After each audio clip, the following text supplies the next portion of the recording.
L'Assemblée nationale a mis en place une commission parlementaire d'expertise sur la lutte contre les groupuscules d'extrême droite. Cette enquête doit faire état des lieux sur l'ampleur du caractère délictuel et criminel des pratiques des groupuscules d'extrême droite. La présidente de cette commission est Muriel Ressiguier, députée La France Insoumise. Elle est députée de la 2e circonscription de l'Hérault. Et j'ai donc invité Richard Roudier, le président de la Ligue du Midi, et qui, bien évidemment, est un spécialiste de tout ce qui touche à l'Occitanie. Richard Roudier, bonjour. Merci, bonjour. J'ai fait une longue mise en place de cette information. J'ai même omis de dire que cette commission est composée de 26 membres, 16 membres sont de La République En Marche, la présidente est de La France Insoumise, et il y a quand même un représentant des Républicains. Il n'y a pas de député non inscrit dans cette commission. Dites-moi, cette commission, on a le sentiment qu'elle a été faite pour La France Insoumise, que c'est même l'aboutissement d'une résolution qui avait été proposée à l'Assemblée nationale directement par Jean-Luc Mélenchon. Oui, tout à fait. Muriel Ressiguier, donc, depuis le 11 juillet 2017, on parlera de l'affaire du réseau accueil-insertion, avait fait une manifestation donc avec un certain nombre de ses collègues syndicalistes, etc., devant la préfecture. Et à cette occasion, donc déjà en 2017, en juillet, elle avait demandé la dissolution de la Ligue du Midi, pour, évidemment, violence, racisme, etc., etc.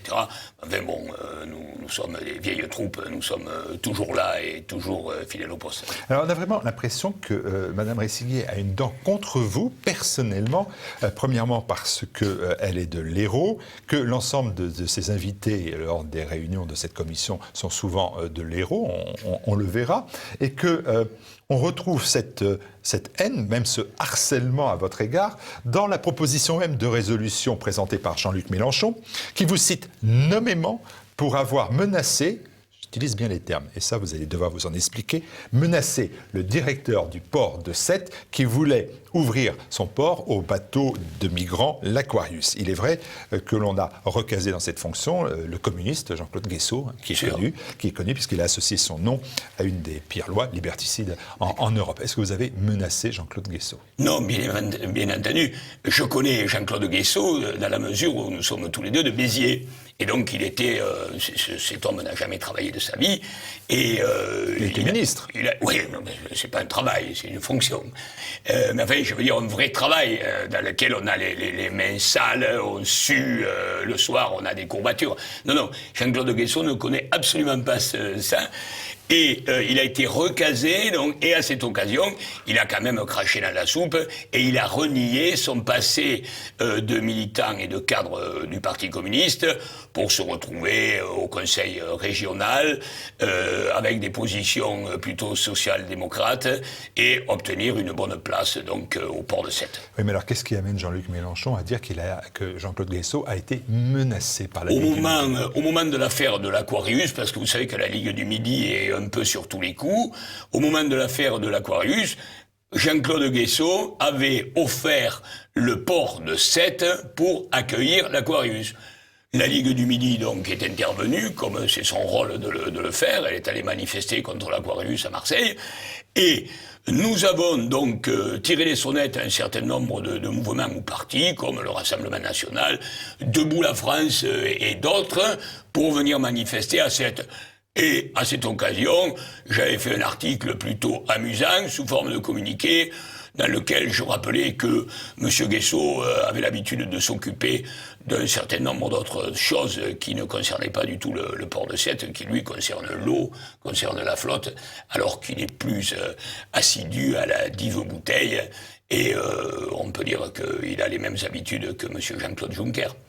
Oui, mais alors, comment expliquez-vous? Vous me dites, d'un côté, moi, j'ai seulement fait un article, j'ai bien compris, un communiqué, où je mettais en cause l'attitude quotidienne de Jean-Claude Guesseau. Or, quand je lis Jean-Luc Mélenchon, dans sa résolution, il dit, et après vous avoir cité, tous ces groupes ont en commun la violence, l'incitation à la haine raciale, homophobe et sexiste. Ils agressent des couples, des cyclistes, des passants, des étudiants, et pour leurs opinions, leur orientation sexuelle ou leur origine, ils agressent, insultent, intimident, menacent de simples citoyennes, mais aussi des élus US de la nation, des professeurs, des policiers ou des gendarmes qui représentent notre état de droit et notre démocratie, ou encore des médecins et des militants associatifs. Est-ce que vous vous retrouvez dans cette description? Non, surtout en ce qui concerne les cyclistes. Il y a longtemps que je n'ai pas agressé de cycliste. D'ailleurs, je me demande si j'en ai agressé tout au long de ma carrière. Muriel Rességuier a l'habitude de dire n'importe quoi. C'est elle, évidemment, qui prépare les fiches pour Jean-Luc Mélenchon. Hein, c'est pas Jean-Luc Mélenchon qui écrit ces petits trucs. Elle-même s'appuyant sur ses attachés parlementaires, et elle dit absolument n'importe quoi. Et on pourra en parler de deux choses, par exemple, qui sont des mensonges alors complètement avérés, si on peut dire qu'un mensonge s'avère, mais par exemple, lorsqu'elle a fait sa fameuse conférence de presse dans les locaux de l'Assemblée nationale, elle a dit deux choses absolument extraordinaires. Premièrement, que la Ligue du Midi était subventionnée par le conseil départemental de l'Hérault. Conseil départemental de l'Hérault, présidé par Kléber Mesquida, membre du Parti socialiste, avec une majorité des 3/4 des 50 conseillers départementaux socialistes ou communistes, dont de grands amis à Richard Roudier, évidemment. Et il est évident que c'est un mensonge éhonté. Nous n'avons jamais reçu un centime du conseil départemental. Ça, c'est la première chose. La deuxième chose, elle a dit à l'Assemblée nationale, dans les locaux de l'Assemblée nationale, elle a écrit au président Macron, parce qu'au début, elle s'était adressée à M. Collomb, qui était ministre de l'Intérieur, qu'il avait renvoyé à ses chères études, et donc elle a franchi une étape. Et elle a dit, il faut dissoudre la Ligue du Midi en Conseil des ministres. Et pourquoi? Elle a rajouté, parce que Richard Roudier, le président de la Ligue du Midi, ouvrez les guillemets, ouvrez les oreilles, le président de la Ligue du Midi a été poursuivi, condamné et emprisonné en 2012 pour injures racistes et salut nazi. Or, je n'ai jamais été condamné, ni en 2012, ni jamais, pour injures racistes et pour salut nazi. Voilà, donc c'est un mensonge. Maintenant, je peux dire tout... Alors, évidemment, je peux dire tous les jours que c'est pas vrai, il reste un doute. Je vous informe quand même que le 7 août 2018, j'ai fait déposer plainte par mon avocat entre les mains du procureur de la République en dénonciation calomnieuse contre Madame Rességuier. J'avais auparavant pris langue avec Monsieur de Rugy, qui était président de l'Assemblée nationale, et je lui avais demandé s'il y avait une possibilité de lever l'immunité parlementaire de Muriel Rességuier. Il m'a répondu que ce n'était pas possible dans ce cas de figure. Je vous informe donc, et vous êtes le premier à le savoir, j'ai envoyé une lettre hier au président de l'Assemblée nationale, M. Richard Ferrand, pour lui faire le panégyrique et le résumé de ces faits, en lui disant que je me rendrai, si on veut bien me convoquer, je me rendrai à la convocation donc de la commission, comme cela a été prévu, et je lui ai fait part des deux mensonges éhontés qu'avait fait Muriel Rességuier. Alors, on va revenir à cette commission d'enquête. Elle a eu des débuts quand même difficiles. Tout à fait. C'est pas simple au départ. Tout à fait. Et en particulier, l'épisode avait entre Muriel Rességuier et M. Morenas. C'est-à-dire? Eh bien, M. Morenas, qui est le rapporteur donc, de cette commission, qui est lui aussi député, Adrien Morenas, j'ai appris par la presse, par le Figaro, qu'il allait y avoir un certain nombre de convocations à cette... donc j'aurais aimé l'apprendre par un courrier ou par une convocation. Non, on l'a appris par la presse. Et un document a fuité dans la presse, que le Figaro seul a repris, où il était noté un certain nombre de personnalités qui seraient interrogées par la commission d'enquête parlementaire. Et dans cette liste, il y avait souligné en rouge les personnes qui étaient convoquées au titre de la présidente et quelques autres qui étaient invités ou convoqués par monsieur le rapporteur Morenas ou d'autres personnes à la commission. Il se trouve que Muriel Rességuier avait fait la majorité des invitations, entre guillemets, et que parmi ces invités, pratiquement la totalité sont du département de l'Hérault de Montpellier. Et des gens qui sont systématiquement en train de me poursuivre et de demander la dissolution de la Ligue du Midi. Mais parce qu'on voit que beaucoup de personnes viennent de l'Hérault. J'ai vérifié ce que vous dites. Au moment où nous parlons, c'est la présidente de la Fédération de l'Hérault de la Ligue des droits de l'homme qui est auditionnée il y a quelques jours. C'était le préfet de l'Hérault, Pierre Pouessel, dont les propos ont été finalement assez surprenants quand même et inattendus. Écoutez, le préfet Pouessel est un grand serviteur de la République. Je lui rends hommage. Ce n'est pas mon ami, ce n'est pas un turiféraire de la Ligue du Midi, moyennant quoi il a énoncé un certain nombre de vérités. En particulier que la Ligue du Midi, son interrogatoire a duré quand même 45 minutes. C'était pas, ça s'est pas fait entre deux portes. C'est télévisé, c'est fait, la déclaration est faite sous serment, donc ça engage ce monsieur. Et il a dit, donc, en toutes lettres, il a dit, de toute façon, la Ligue du Midi n'est pas redevable des critères de la loi de 1936 qui est passée dans le Code de la sécurité intérieure. En particulier, tout ce qui relève des bandes armées et des milices privées. Voilà, ça a été la première chose qu'il a dit. La deuxième chose qu'il a dite, il a dit, depuis que je suis dans l'Hérault, et je dis, moi, ça fait à peu près 3 ans que M. Pouessel est dans l'Hérault, depuis que je suis préfet de l'Hérault, je n'ai jamais eu un problème de sécurité publique avec la Ligue du Midi. Donc, voilà ce qu'a dit le préfet Pouessel. Il en sait quand même quelque chose, puisque c'est lui qui dirige, via son directeur de la police départementale, et puis bon, les renseignements généraux, le renseignement territorial. Mais Richard Roudier, l'intervention du préfet n'a pas été du début à la fin un concert de louanges quand même. Hein. Non. Non, je soulève il n'est pas salarié de la Ligue du Midi. Mais je veux dire que c'est ce qu'il a dit en premier d'abord. Donc je considère que c'est quand même le plus important. En ce qui concerne le reste, il a fait un certain nombre d'omissions. Il est certain qu'il ne peut pas prendre bien en tête pendant 3/4 d'heure une élue de la République. Il a fait un certain nombre d'omissions. Par exemple, il a oublié de dire que le mensonge de Muriel Rességuier concernant les fonds qui auraient été attribués par le conseil départemental à la Ligue du Midi. Il connaît les déclarations de Muriel Rességuier, il ne peut pas l'ignorer, ça il n'en a pas parlé. Et la deuxième chose donc dont il n'a pas parlé, c'est le fait que je n'ai jamais été condamné pour les injures racistes, salut nazi, tout ce que vous pouvez imaginer.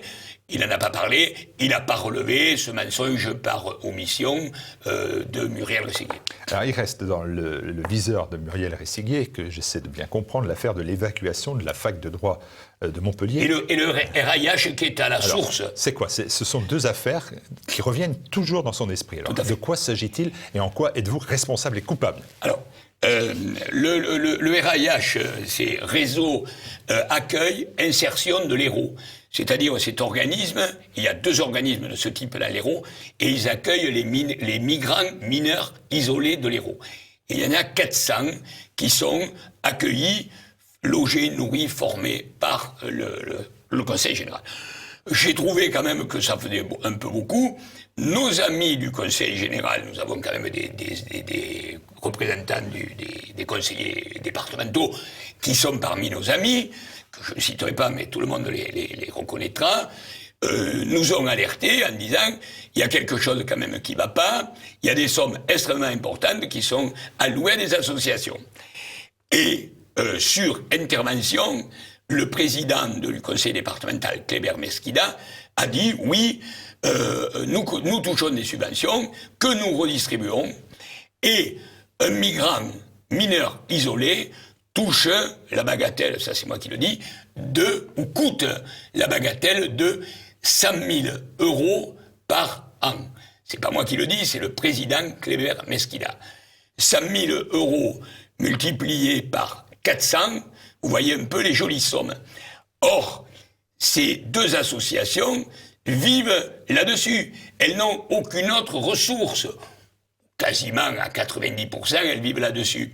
Et donc, nous avons décidé de porter ces faits à la connaissance du public et des contribuables de Montpellier, puisque je suis aussi également contribuable à Montpellier, puisque je paye les différentes taxes au conseil départemental, et nous sommes allés rendre visite au RAIH un jour où il était ouvert, vers 11h du matin. Il y avait 4 personnes qui étaient dans les locaux. Bon, et nous avons fait un peu de ménage, un peu de nettoyage, parce que les locaux étaient extrêmement encombrés. Donc on a un peu nettoyé les locaux, sans violence. C'est des papiers qui ont été jetés en l'air. Et je précise, évidemment, ces gens-là ont porté plainte. Hein, pour racisme, injures, etc., etc. Le président du conseil départemental, le même Cléder Mesquida, a dit qu'il allait aussi porter plainte, ce qu'il n'a jamais fait d'ailleurs. Et évidemment, nous avons été convoqués un mois après à la police, au commissariat de Montpellier. Nous avons été, avec Olivier, déférés donc... avec votre fils Olivier Roudier. Mon fils Olivier. Nous avons été mis en garde à vue. C'est à cette occasion que je me suis fait broyer le doigt par des fonctionnaires de police quand j'attendais donc au sous-sol du palais de justice. Vous avez gardé vos yeux, c'est déjà ça. J'ai gardé mes yeux, mais le dossier n'est toujours pas sorti. Ça fait 1 an et demi que ça dure, il est toujours sous la pile. Et donc, ça a fait certainement beaucoup de bruit. Là-dessus, une manifestation avec 40 personnes, c'est-à-dire 40 associations, 40 manifestants, a eu lieu devant la préfecture.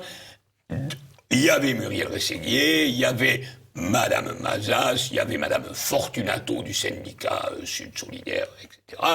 Et donc, ils ont demandé le matin au directeur de cabinet de faire dissoudre la Ligue du Midi et l'après-midi au préfet de faire dissoudre la Ligue du Midi. Et toute l'opération est partie de là.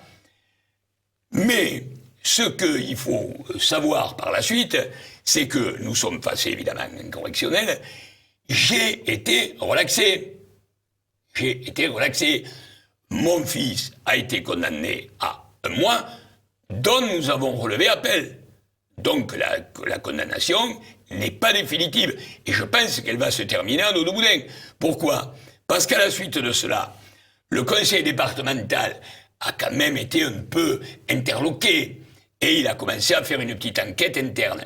Et il a trouvé que l'association que nous avions envahie, disons, était chargée en même temps d'organiser la formation des jeunes et en même temps de faire la détermination de l'âge, ce qui n'est pas anodin, dans la mesure où, s'ils ont plus de 18 ans, ils sont pris en charge par la défense, dans la mesure où s'ils ont moins de 18 ans, ils sont pris en charge par la défense de l'enfance.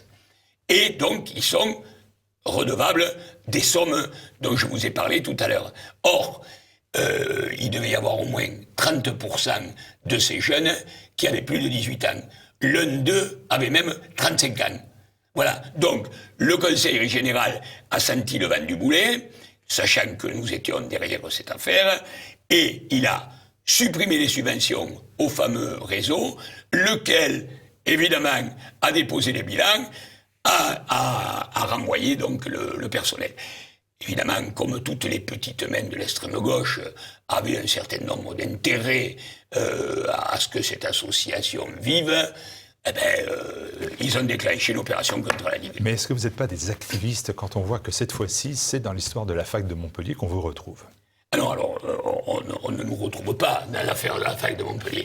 Le procureur de la République a annoncé, le jour où il y a eu des inculpations, a annoncé que s'il y avait une ou plusieurs personnes de la Ligue du Midi, l'opération n'avait pas été montée par la Ligue du Midi.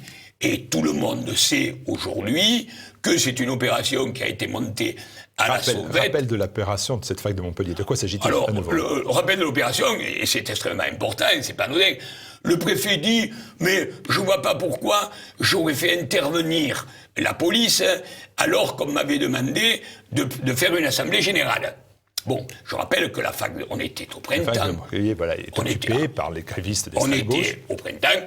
100 universités ou facultés occupées en France, la faculté de lettres occupée depuis 4 mois, ce qui nous a coûté quand même la petite somme de 1 100 000 €. Hein, alors qu'à la fac de droit, ça a coûté 0, puisqu'il n'y a pas eu d'occupation.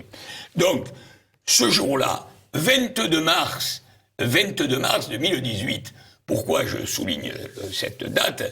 Parce que le 22 mars 1968, c'est-à-dire 50 ans, jour pour jour après, il y a eu la création du mouvement du 22 mars par Daniel Cohn-Bendit, ce qui a déclenché les événements de mai 68.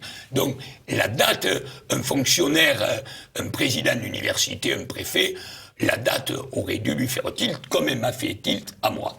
Donc, ce jour-là, gros charivari à la faculté de Montpellier, des injures envers le doyen Pétel, envers un professeur, début de bagarre ou de bousculade dans l'après-midi, la compagne du professeur en cause réunit quelques personnes par téléphone qui se précipitent à la fac à 11h du soir et qui dégagent l'amphithéâtre. Résultat des courses, un jour d'ITT multiplié par 4 personnes. Donc il faut ramener les choses à leur juste niveau.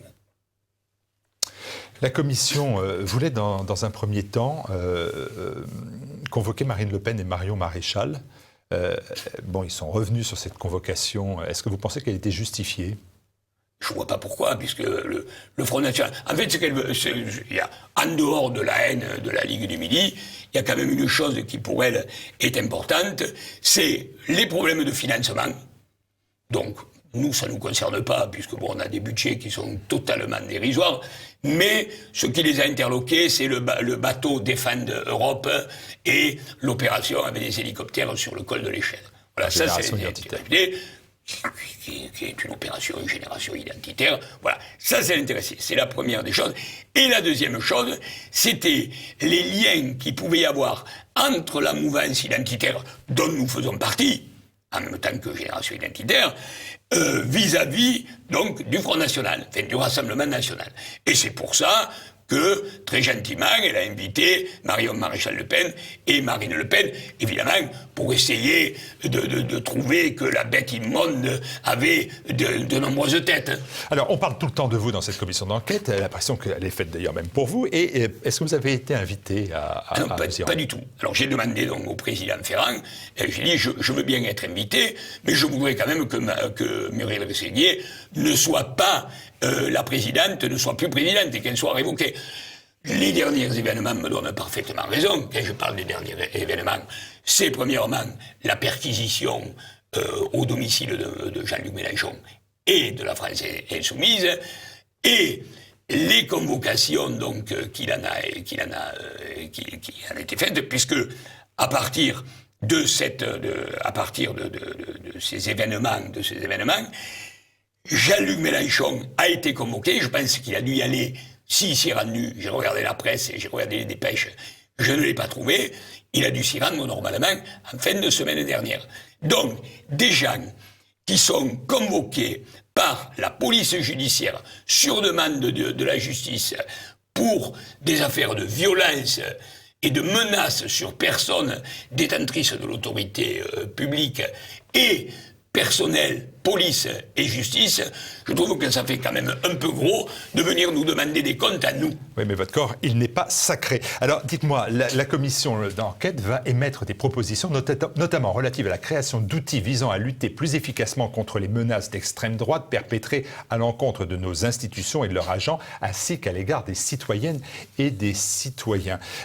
Est-ce que finalement, M. Macron n'a pas pris les devants de cette commission en décidant, par exemple, de dissoudre le bastion social et d'autres associations? Oui, certainement. Je pense qu'il a dû voir quand même que la commission d'enquête partait très mal, qu'elle oubliait, mais ça, Muriel Rességuier dit, nous avons droit à un tirage par an pour organiser une commission d'enquête. Ça, c'est le règlement du Parlement. Donc, nous, le périmètre, c'est l'extrême droite. Mais c'est vrai que, elle a raison, mais c'est tellement grotesque, si vous voulez, quand on voit les affaires de violence depuis le début des Gilets jaunes, où on sait très bien que les violences sont... D'ailleurs, le préfet Poissel l'a dit. Il a dit, mais vous n'avez pas parlé des zadistes, des Black Blocs, des Antifa, qui représentent la totalité ou la quasi-totalité. Et donc, ce qu'un certain nombre d'ailleurs d'experts ont demandé, c'est qu'on parle aussi des violences d'extrême gauche.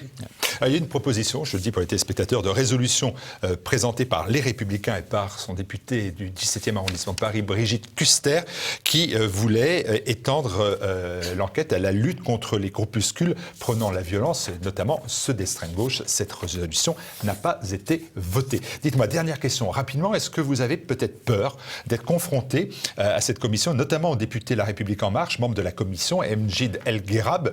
C'est lui qui avait agressé son collègue socialiste Boris Faure le 30 août 2017 à coup de casque, traumatisme crânien, hospitalisation d'urgence, 2 mois d'arrêt de travail. Est-ce que vous avez peur de Mjid El Guerab? Non, mais même vu mon âge, je suis capable quand même de résister à un coup de casque.